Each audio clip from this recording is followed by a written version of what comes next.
Welcome back to Wingman's Hangar. I'm Eric Wingman Peterson. I'm Rob Design-Eponymous Irving. And this is... What the hell was that? Did you just bleep my intro? Well, it's probably going to be named something else. Yeah, no, probably not. What can we call it? I don't know, but we'll let them decide what they want to have it called. I like Design-Eponymous' Hangar. Design-Eponymous Ditch. We'll just call it that. That's not nearly as well. cool. We're going to be. I thought you were going to say something entirely different. I know, that would not have gone well. What would it have started with a D? It would have had a lot of would wow. Would it have been a nickname for Richard? There would have been some wow factor there. That's for sure. Anyway, we're going to be renaming things. The show's going to expand to like a bunch more stuff, which is to do other things, not just about our game. This is kind of a show about the making of Descent Underground. If you're new to the show, we tell you what's going on each week. It's been a while. It's been quite a while. We've done a lot of live streams since then. We've had a lot going on. We've had to pivot a bit, and we'll kind of explain that during the show here, what's going on. Maybe. Probably not well. Yeah, let's get on with the show. So what did we work on this week in...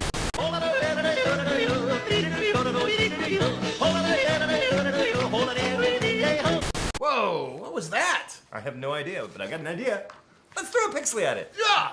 Okay, guess we'll just float over here Come then. back, Pixley. We need to aim better. Yeah. You guys can find me. Whoa!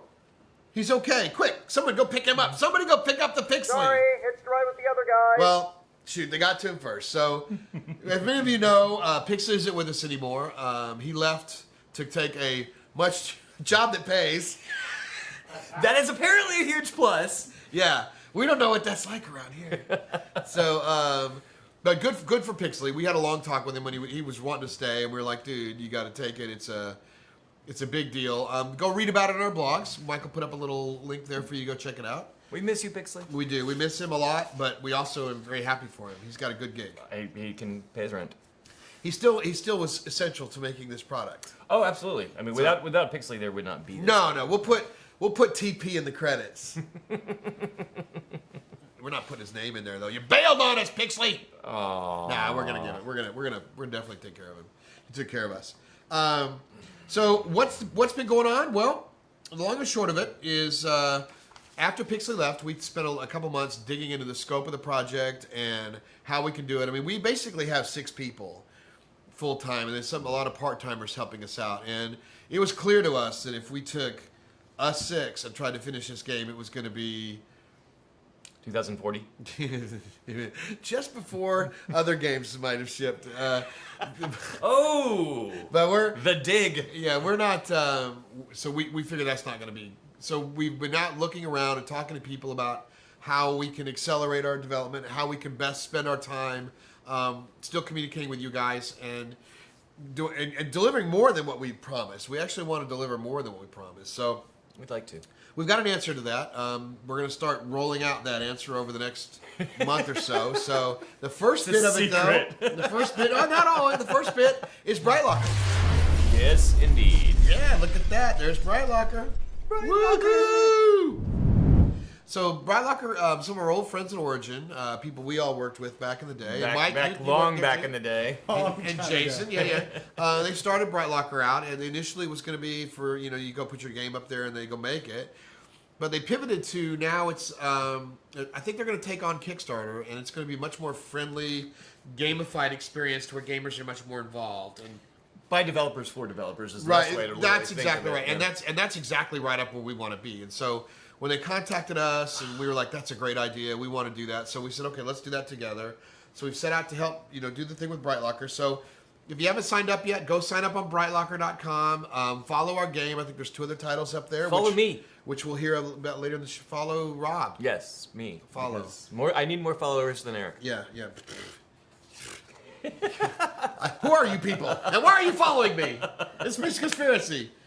So it's basically it's going to allow us to communicate more, but taking less of our actual time. I mean, It enables us to do things like actually shooting the shooting of the show. Shooting of the shooting? Shooting of the show. That one over there is watching us do that one. Yeah, over it there. does. It lets you get an inside look at what goes on in these, because it looks so good.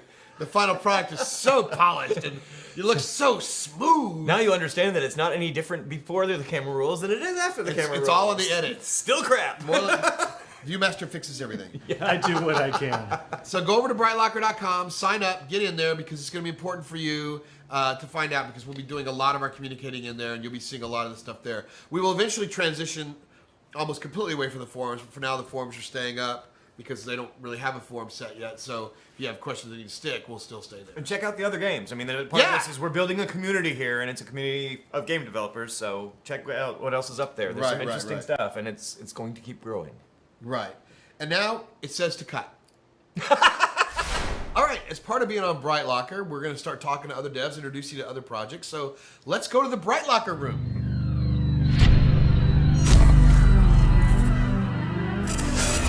Hi, everybody. Welcome to BrightLocker room. A catchy phrase.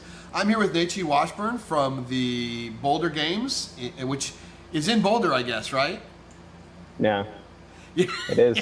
That's an original name, Boulder Games. And you guys are making the title Red. Yes, we are. It's a horror game that's slated to come out next year, and I'm super pumped to be talking about it. Yeah, it sounds pretty interesting. It's based on the dreams. Tell us a little bit about the background or what it is. So Red is a game about the main character Mercedes and her struggle to find out why she is having these nightmares that connect her to a missing girl named Isabel. Cool. So what do you do in the game then? You have to go through and solve puzzles or riddles or get clues to figure out where Isabel is, or how's that all work? So I'm building the game a lot like Golden Age horror games like Silent Hill 2 or like the Fatal Frame series. So the game is split into kind of three portions where there's a daytime and a nighttime section. In the daytime section, you're exploring Mercedes' childhood home that she has moved back into. And then you're also doing these investigation sequences with her friend Apollo, who's a private investigator. And this is a kind of like point and click style adventure. And then the nighttime portion, when Mercedes goes to sleep, she has to survive these sort of nightmarish dungeons that she has these dreams of every night. That is very unique. I've never seen or heard anything like that. That's pretty dang cool. Now, tell us about you. How did you get into the video game business, or what's cool about Naiche? Well, I've always had a passion for games, and I love cartoons and drawing. I knew that I would never be happy working retail or doing a desk job or something like that. So I got a bachelor's in media arts and animation, which is kind of also split with game art and design because I switched over to that program like halfway through. I did some freelance illustrating for 4 years and worked at a liquor store for about a year too. Hey, all right. That's all right. And I decided that was destroying my soul, so I quit and went full-time freelance again. Did some contract work for Boulder Games as a concept artist and as an asset creator for 2D stuff. And I had been working on this game from college as a concept, just kind of on the back burner, and I pitched it to them last year, and now we're here. You've also joined us on BrightLocker. This is why it's BrightLocker Room. So what made you guys go there, and what do you think about it? Well, I think it's an interesting platform, and I want to see what it can bring us and how it can connect us with fans mostly. Mm-hmm. To me, that's the most important part, is that kind of immediate contact with our supporters and getting early input from people who want to play our game. Yeah, no, it's actually, I'm totally right there with you. I think it's fantastic as a platform for getting connected. Because I think a lot of the people out there, the fans out there, really want to understand and be part of the process. And this is groundbreaking in that regard. Now, your game's called Red, and your title is what? Not the title of, what's your title inside Boulder Games? Well, it's a little complicated. I started out as a concept artist and as a 2D asset creator. And then as far as Red goes, I do everything from writing the story to building and designing levels and, you know, the whole game structure. So I'm kind of like a game designer / art director / producer. So you're wearing multiple hats, as most of us do. For sure. As independents, you've got to be willing to do that. Now, the game is Red.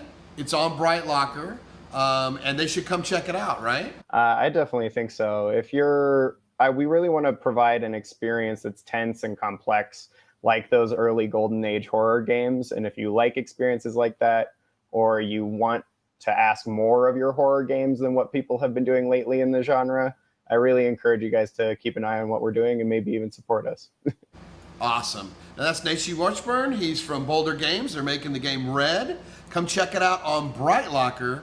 And that is the very first episode of BrightLocker Room. Thank you. See you guys later.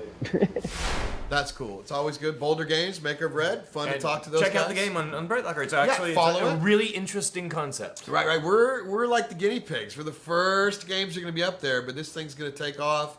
I mean, in truth, we did Kickstarter. That was fine. But in Kickstarter, they don't do a lot of things to make you stay. And this is going to be a much better experience for gamers. You're going to be much more involved before, during, and after. Where Kickstarter is sort of like you do it, you either hit it or you don't, and then sayonara. You go away, yeah. Right. See ya. Yeah. It's this is the next iteration. It's kind of like Netscape is Kickstarter, and BrightLocker is Google.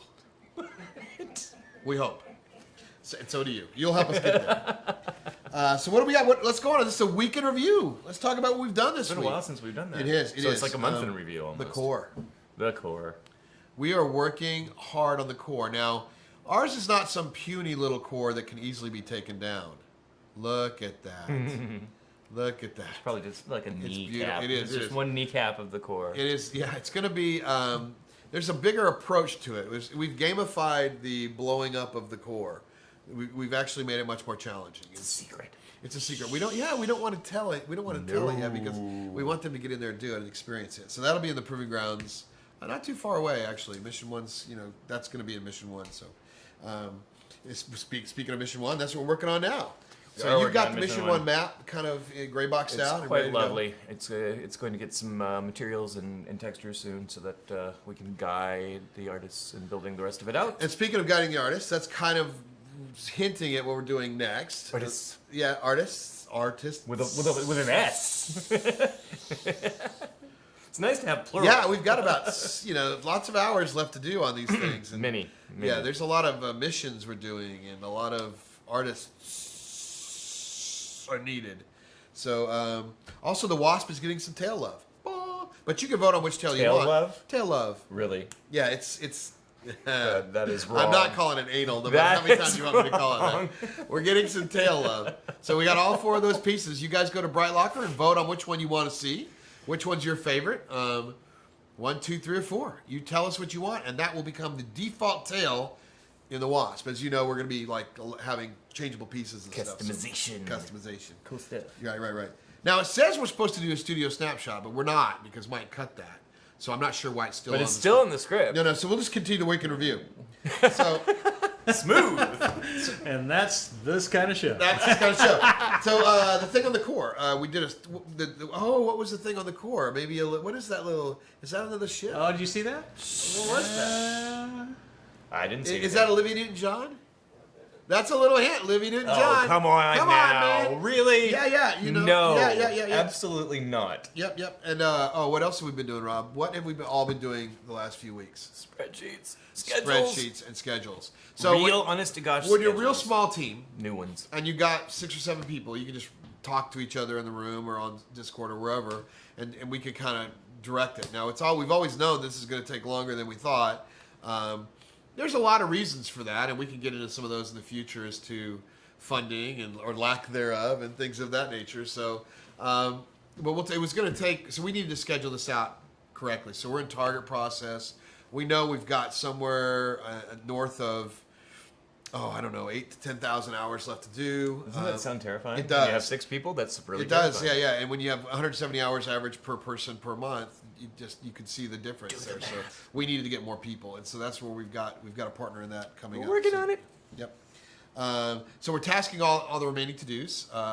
You're mostly done with the design for the most part, and we're doing a lot of one-sheets and things. GDD is in pretty good shape. One-sheets are coming out for lots of things that we're not talking about right now, and we're pushing along pretty well in the design department. Now it's going to be. Let's just say if the artists are in the room, you can kind of guide them. But if they're somewhere overseas, then you need to make sure that you have like what we call one sheets and documentation, which tells them exactly how many polygons, what's the style you want, what's your estimate, and then we get an estimate on how long these things are going to take, and all that gets tracked in what we call target process. Some people use Jira, but we use target process. And It works. Yeah. The We're price also is right. we're working on a new Proving Grounds release, which includes a demo.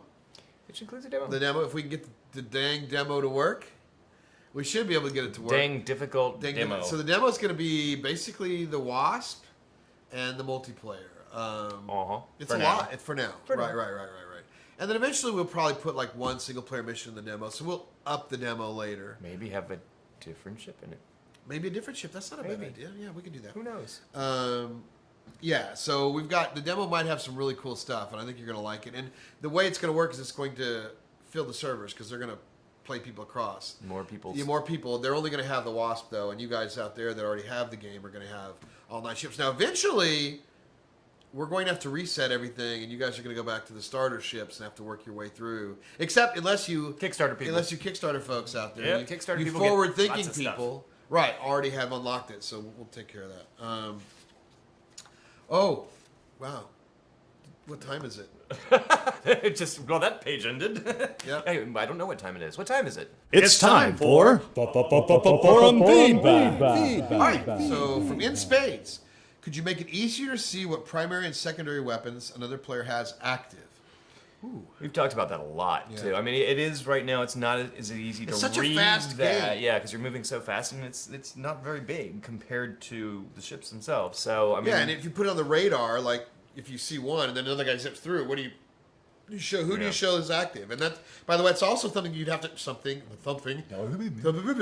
you'd have to track in the client and the server, which would be a lot of work. But we can certainly we're still talking about doing a revamp of the weapons. Barrels and everything, so And they're pods a and little stuff. clearer, and also maybe showing missiles, physically showing them on the ship. But Yeah, that would be cool, like a missile pod or something like that. So we've got that currently is in the schedule, but prone to be moved to DLC or post-release. Depends on how our tracking goes. Those there are limitations. Yeah. From Chrissy Zoo, will we be getting additional survival maps? Well, ones that work, probably. Ones that we can get beyond level 50 and they still can play. Yeah, we need to fix that part. But We do have plans down for the road. Yeah. Yeah, I mean that's I would love to do another one. That was an interesting map to build. So this is one of the things that when we did a look at the scope and being a live project versus finishing single player, we're spending a lot of our times updating the live project and not as much time as we needed to be finishing the big project. So I would say focus right now is single player and getting all the rest of the game in there. Advancement Right, stuff. advancement stuff. Yeah. Yeah, leveling up, advancement, unlocks and things like that, and before we get to the survival maps. Yes. From Jabode, I like shooting during the slow motion at the end of a match. Getting lucky last kills. I like that too. Can you bring that back? What do you think, Keith? Can we bring that back? We can certainly try. Should we? I think it's great. I love when I just catch somebody with a missile, that I fired right before the match ended, and I just watch it home in on them. It also might be kind of fun to have like funny things written on the missiles so people can see if they fire them off. So possibly, I think that's a good idea. It wouldn't be top of the list, but it certainly is something we could look We can at. take a look at that code. Put it on like a wish list or something. We have a wish list bucket too, which continually grows. That bucket keeps getting bigger and bigger. It's a freaking large bucket. It's got holes in it. From Star Machinist, Masochist is Shinist. Oh, you got it right. Star Machinist. In Doom, there's a function called SnapMap that allows users to easily build new maps in game. Does the Unreal Engine you're using for DU have this sort of capability? Innately, no, but it's something we've been keeping in mind as we build our kits. That in the long run, we'd like to have a maybe slightly modified version of the editor that will make it easier for players to submit their own maps. But again, which bucket does that go in, and how long? Well, is it that's gonna be? again, It's that's gonna going to be a while. something that would be after the release, which we'll have a release date coming fairly soon too. Which, by the way, Swingarm 1032 says, any thoughts when the updated level kit will be available? So just swings right into that. So Yeah, perfect. why don't we let Keith explain that, since that was in his purview? Keith? So my apologies, folks. We have been trying really hard to get the level kit updated with these new pieces. We've got some great new pieces coming. But because I'm doing the community stuff, also helping Rob with design and those one sheets and all that, we just got snowed under. But I have some great news to report. This guy is now taking charge of that, and so hopefully we will be getting something really cool that we can share. It won't be SnapMap, but it'll be sexier. Yeah, the idea is that when you're able to build these maps, that you're going to be using pieces that are 80 to 90% there, rather than just the gray box bits. And what we've got to combine all those together. The pieces have to be built. They have to make sure they snap together well, and that's what Mike's doing. So, is that something imminent? No, it's not. It's probably something that's going to be after the initial ship, but it is something that it's still very high on our radar to do. From Star Machinist again. What? How do you guys coordinate with devs in different locations each week? Do you pass one build down from person to person? We have a runner. Squirrels. We call for a runner, and he picks up the USB stick and he runs from house to house. No, our game is in the cloud. So We you are can get, cloudy. right now, we're all in this office here. There's, Mike, Keith, Rob, me, and Jason are all in the main location here. However, the new people coming on board are not here. And Toby and Kai are And Toby, also all right, elsewhere, Toby and Kai so- of Finland and Germany. So you're right.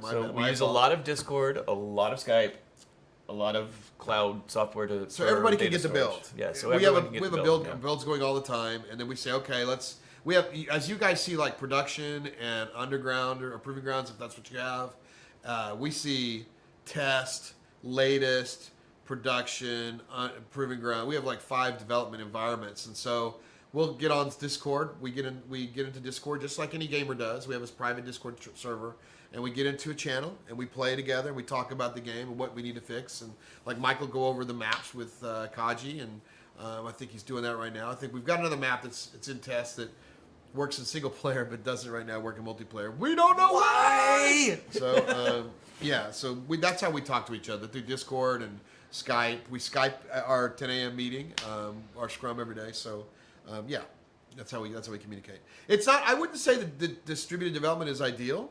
Having done it both on Star Citizen and here, I think there's a hit to the amount of time it takes.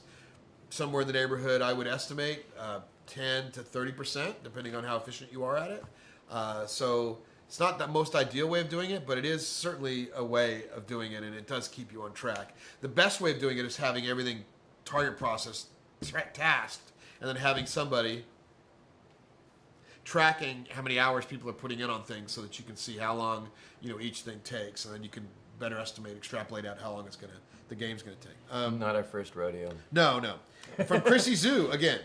Are there considerations for how to handle game quitters? Once you implement the ranking system, this can become a problem.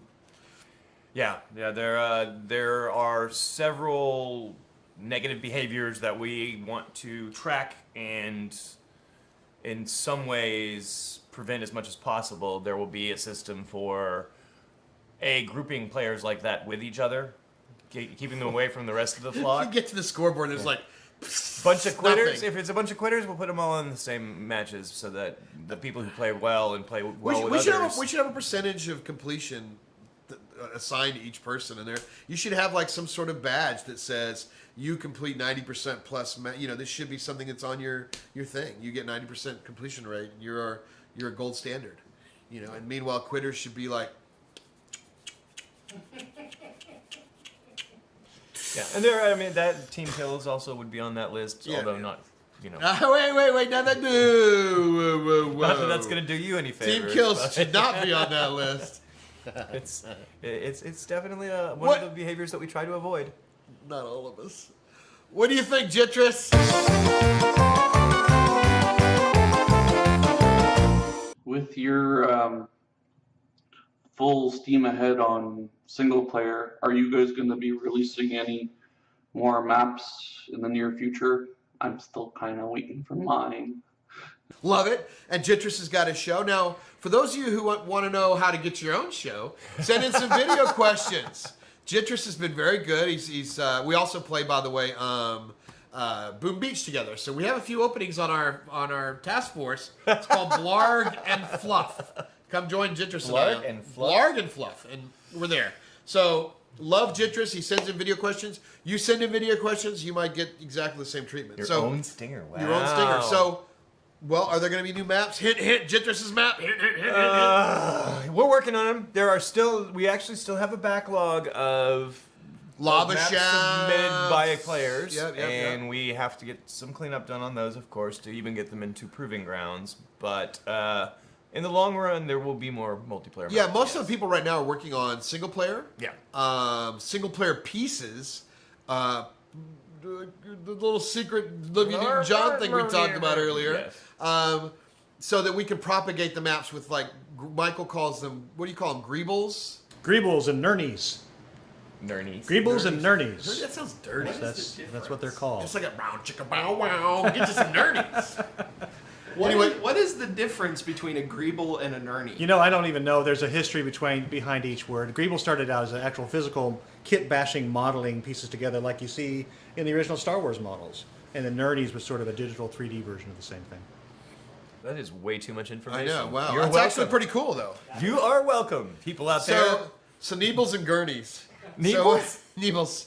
Well, I mean... Weebles, they wobble, but they they'll don't fall down. Yep. Anyway, so that's the Jitrus question. Thank you, Jitrus, for sending in. You get out there, send your video questions in, and you'll get on there, too. Thank you very much. Let's take a look at some real space news. I'm Michael Moreland, and this is all the real space news you can use. Earlier this month, the second launch of China's most powerful rocket, the Long March 5, ended in failure. Broadcasters reported possible malfunctions shortly after takeoff, and official channels confirmed the mission had failed about 45 minutes after launch. It's unclear what exactly happened, but an investigation is ongoing. This makes 2 troubled launches for the nation's new heavy launch vehicle, which can carry about 25 metric tons of cargo into low Earth orbit. That's considerably more than Ariane 5 and a bit less than the Delta IV Heavy and Falcon Heavy rockets. The Long March 5 is key to China's manned space flight program. Tiana, the core module for their planned space station, is scheduled for launch aboard a Long March 5 in the first part of 2019. Last week, Florida-based Moon Express announced plans to offer an affordable line of interplanetary probes for private space missions. Now, these robotic explorers would significantly reduce the cost of visiting bodies throughout the solar system and could even return samples back to Earth. Moon Express is currently working to win the Google Lunar X Prize competition with its Lunar Scout expedition. They received official permission for the mission from the U.S. government last year, but the prize expires at the end of 2017. In a sign that space is finally cool again, food giant Kentucky Fried Chicken recently spent millions on an ad campaign in which they claimed to launch a chicken sandwich into space. The ads recalled the space race of the 1960s with retro-themed patriotic imagery, Kennedy-esque speeches, and a dramatic music of the sort associated with movies about Apollo moon missions. While the balloon carrying the sandwich only went to the upper stratosphere and not space, the campaign may help rekindle a wider interest in space-related investments, or at least marketing. Strangely enough, this was not the first time that the restaurant has forayed into space. In the 1980s, KFC bankrolled 2 experiments involving chicken embryos in space. The first was sadly lost in the Challenger disaster, but the second successfully launched with the Space Shuttle Discovery in 1989. Now, are you ready to go to space? Nonprofit Space for Humanity is now planning to send as many as 10,000 everyday people from around the world on suborbital space hops. Originally planned to send 1 person to the edge of space aboard a Worldview Enterprise balloon, this broader goal might also include Blue Origin New Shepard suborbital rockets. Founder Dylan Taylor hopes that sending people from all walks of life into space will help increase interest and investment in spaceflight and research. I'm Michael Moreland, and this is all the real space news you can use. Right on. So love seeing the real space news, and what better thing than having Kentucky Fried Chicken in the real space news? I kind of want a chicken sandwich now. I know, it's going to be a long way to go get it, though. You think it's gonna? That's going to be some cold chicken. Fortunately, KFC's pretty good cold. Right? So that's the real space news. I love hearing it. Love seeing what's going on. Now let's take a look at Lindsay and her marketing moment. Hi, dissenters. It's Lindsay Ferris Martin, also known as Captain Glitter Sparkle Pants. We have a lot of exciting news for you and a lot of fun stuff happening, especially with BrightLocker. Oh, and some stuff I'm not supposed to be talking about just yet, but you are going to want to be the first to find out where you might experience FOMO if you aren't paying close attention. So make super sure that we already know that you're following us on one of our channels, but make sure that you're following us on both Twitter and Facebook. You will want to be tuned in all next week, especially on Tuesday and Friday, also known as Friday.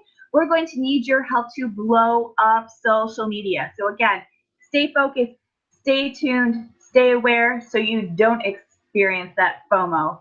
It'll be a blast. So give us a follow. Like I said, we already know that you're following us on one of our channels, on both Twitter and Facebook.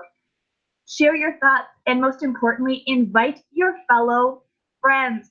Don't leave them hanging. We know it's uber cool to be the first to find out new information and new news, but don't be a hog when it comes to this news that's coming up. You need to share it with your friends. Don't leave them in the dark. Help a friend out. In the meantime, we will see you on our social media channels leading up to that. But again, next Tuesday and Friday, be the first to know what's going on. We have some big fun news coming up. Thanks so much. See you soon. Yeah, so those of you who don't know, Lindsay's our marketing director, or social media director, I guess. She handles all the Facebook, Twitter, all those kind of cool social marketing moments. For younger people. Yes, because none of us know how that crap works. I don't understand how this internet works. This is crazy. Where's the any key? So anyway, Lindsay, thank you, Lindsay. Welcome back. Glad to have you. Yep. So coming up at Descender Studios this week, new builds, hopefully to Proving Grounds in production, assuming we can get the demo working.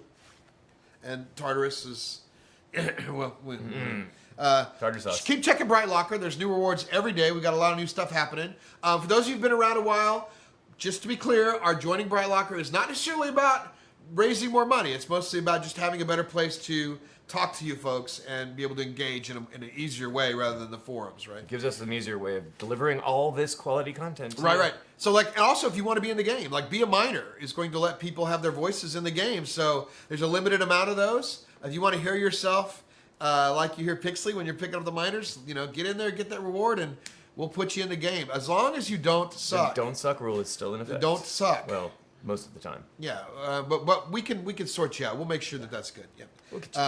And if you got to be a legend reward on Kickstarter and you're still interested in being on the show, whatever the hell for, let us know because we'll put you on. We'll interview you. Inject a little quality in. Yeah, some talent, especially if you have talent. We could use a little bit of that. Live stream developer meeting will be next Wednesday at 11 o'clock on BrightLocker. Free for you undergrounders out there. We're streaming mostly on BrightLocker now as well because we want to support where we're going to be. We're going to help them grow. This is kind of like being on the ground floor of things. It's really fun, really cool. Come join us and help them grow.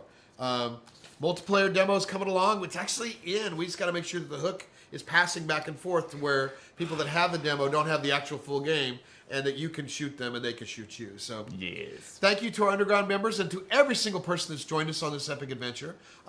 Fortunately, it's going to continue longer. It's coming to an end. Actually, as we accelerate, we'll also begin to decelerate fairly quickly. It's not very far away. We're ramping up to ramp down, essentially, on the final physics product. there are confusing. Yeah, but I know. Follow us on BrightLocker, BrightLocker.com. Invite your friends. Let them know you'll get, some badges, rewards, things on there. It's really cool stuff. Submit your forum feedback questions. And videos. Where do you submit those, Keith? Are we submitting those on the forum still? Or Yeah. Okay, so still on our forum. So we're still using our forums for now, but at some point in the future, we may transition mostly away. Now, there's some things, until BrightLocker has forums, we still need to be able to talk to you, bug reporting, proving grounds, things like that. But for most of the talk, it's going to be on BrightLocker from this point on. And so where are we going to see him?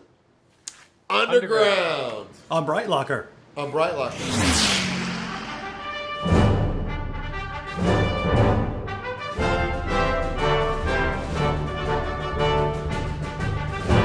Oh, I'm so sick of this place.